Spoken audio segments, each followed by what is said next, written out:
இன்றைக்கி ரேஷன் ஷாப்போட interview questions part 3 பார்ப்போம். அதில் சம் ஜென்ரல் நாலேஜ் கொஸ்டின்ஸ் தான் பார்க்க போகிறோம். தமிழ்நாட்டோட முதலமைச்சர் வந்து மு.க. ஸ்டாலின், துணை முதலமைச்சர் உதயநிதி ஸ்டாலின், கூட்டுறவுத்துறையோட அமைச்சர் வந்து கே.ஆர். பெரிய கருப்பன். இந்த கொஸ்டின் ரொம்ப இம்பார்ட்டன்ட். கூட்டுறவுத்துறை அமைச்சர் நல்லா தெரிஞ்சு வச்சுக்கோங்க, ஃப்ரீக்வெண்ட்டாக கேட்குறாங்க. கே.ஆர். பெரிய கருப்பன். உழவர் நலத்துறை அமைச்சர் வந்து எம்.ஆர்.கே. பன்னீர்செல்வம். ஊரக வளர்ச்சித்துறையோட அமைச்சர் வந்து பெரியசாமி. பொதுப்பணித்துறை அமைச்சர் வந்து ஏவா வேலு. தமிழ்நாட்டின் ஆளுநர் வந்து ஆர்.என். ரவி. நீங்கள் இன்டர்வியூவில் ஆன்சர் பண்ணுறப்ப திரு ஆர்.என். ரவி, திரு ஏவா வேலு அந்த மாதிரி சொல்லுங்கள். இந்தியாவின் குடியரசுத் தலைவர் வந்து திரௌபதி முர்மு. துணை குடியரசுத் தலைவர் வந்து ஜக்தீப் தன்கர். நம்ம நாட்டோட பிரதமர் வந்து நரேந்திர மோடி. தமிழ்நாட்டோட நிதித்துறை அமைச்சர் வந்து தங்கம் தென்னரசு. மத்திய நிதித்துறை அமைச்சர் நிர்மலா சீதாராமன். நம்ம கூட்டுறவோட சின்னம் வந்து இணைந்த கைகள். தமிழ்நாட்டில் மட்டும் எத்தனை மாவட்டம் இருக்குது அப்படின்னு கேட்பாங்க. 38 மாவட்டம் இருக்குது இப்போ கரண்ட்டாக.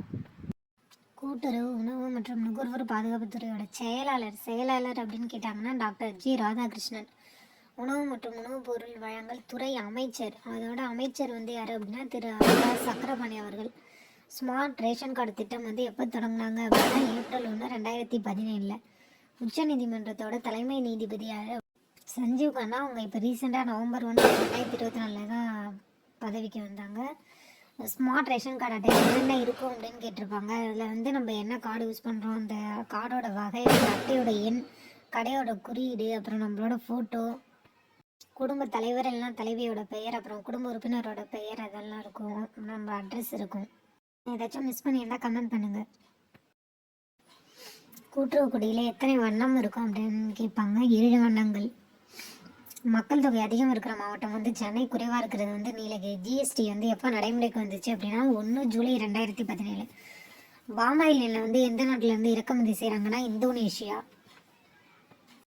இது சும்மா ஜென்ரலாக தெரிஞ்சுக்கோங்க. நஞ்சை நிலம் வந்து என்ன அப்படின்னு கேட்டாங்கன்னா நீர்ப்பாசன வசதியோடு இருக்கிறது. புஞ்சை நிலம்னா வானம் பார்த்த பூமி. வேர்கள் திட்டம் அப்படின்றது வந்து எந்த வங்கியில் அறிமுகப்படுத்தப்பட்டுச்சுன்னா கூட்டுறவு வங்கியில். மாவட்ட ஆட்சியரின் பெயர் கேட்பாங்க. உங்கள் மாவட்டம் ஏதோ அந்த மாவட்ட ஆட்சியரோட பெயர் தெரிஞ்சுக்கோங்க. கட்டுநரோட கல்வி தகுதி என்ன அப்படின்னு கேட்டாங்கன்னா 10th. விற்பனையாளரோட கல்வி தகுதி வந்து 12th. ரேஷன் கடை வந்து எந்த துறைக்கு கீழே இயங்குது அப்படின்னா கூட்டுறவுத்துறைக்கு கீழே தான் இயங்குது. அப்புறம் உங்கள் டிஸ்ட்ரிக் என்னது, உங்கள் டிஸ்ட்ரிக்டோட சிறப்பு என்ன, அந்த மாதிரி தெரிஞ்சுக்கோங்க ஜென்ரலாக. கட்டுனர் அப்புறம் விற்பனையாளரோட சேலரி வந்து எவ்வளோ அப்படின்றத பற்றி கேட்பாங்க. தமிழ்நாட்டில் மொத்தம் எத்தனை ரேஷன் கார்டு இருக்குது அந்த மாதிரி எல்லாத்தையும் தெரிஞ்சுக்கோங்க.